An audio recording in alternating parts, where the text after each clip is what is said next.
तर हेडलाईन्स नंतर सविस्तरपणे बातम्या पाहूयात।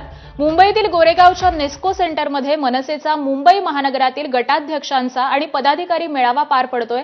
राज ठाकरे हे मेळाव्यास्थळी दाखल झालेले आहेत। अगदी थोड्याच वेळामध्ये या मेळाव्याला सुरुवात होणार असून मनसे अध्यक्ष राज ठाकरे स्वतः मतदार यादी प्रमुखांना मार्गदर्शन करणार आहेत। ज्या प्रकारे मतदार याद्यांमध्ये घोळ पाहायला मिळतायत, या मतदार याद्यांसंदर्भात महाविकास आघाडीसह मनसेनं राज्य निवडणूक आयोगाकडे पुराव्यासह तक्रार केलेली आहे आणि त्यानंतर मनसेनं आगामी महापालिका निवडणुकांसाठी जय्यत तयारीला सुरुवात केली आहे। त्यामुळे मतदार याद्यांमधील घोळ याकडे विशेष लक्ष देण्याच्या सूचना ह्या राज ठाकरे यांच्याकडून आज दिल्या जाण्याची शक्यता आहे।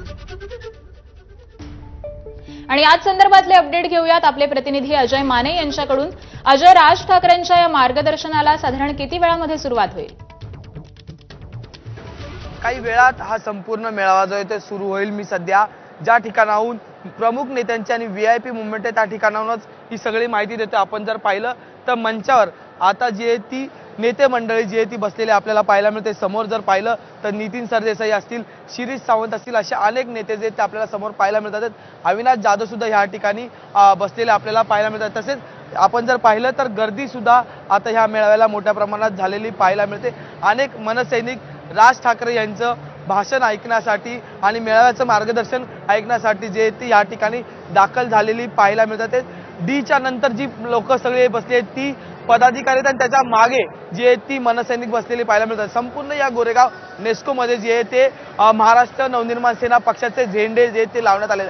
विशेष बाब म्हणजे की यंदा पहिल्यांदा मतदार यादी तपासणाऱ्यांचा मेळावा जो आहे तो म्हणजे बीएलएचा मेळावा घेतला गेलाय मनसेकडून। कारण की सतत महाराष्ट्र नवनिर्माण सेना या पक्षाकडून मतदार यादीतील दुबार नावं असतील, मतदार यादीतील घोळ असेल, या संदर्भात प्रश्न उपस्थित केले जात होते आणि राज ठाकरे महाविकास आघाडी सोबत या मुद्द्यावर एकत्र आलेले पाहायला मिळाले होते। आणि त्याच्यानंतर महाविकास आघाडी आधी मनसेनेनं जे तो या मेळावा घेतलेला आणि काटेकोरपणे आणि कान डोळे उघडे ठेवून मतदार याद्या कशा तपासाव्यात त्याचं मार्गदर्शन जे ते राज ठाकरे या ठिकाणी आपल्याला करताना पाहायला मिळतील। ही मंचावरची दृश्य मी दाखवते। मंचावर आता नेते मंडळी जे ते दाखल झालेले पाहायला मिळतात आणि ही सगळी नेते मंडळी आता काही वेळात राज ठाकरे या ठिकाणी त्याला नेमकं काय बोलतील याकडे लक्ष लावून बसलेले आहेत। पण विशेष बाब म्हणजे की यंदा महानगरपालिकेच्या निवडणुकीच्या अनुषंगाने राज ठाकरे हे मायनर लेवलला म्हणजे अगदी छोट्या छोट्या गोष्टी जे आहेत त्या तपासताना पाहायला मिळतात।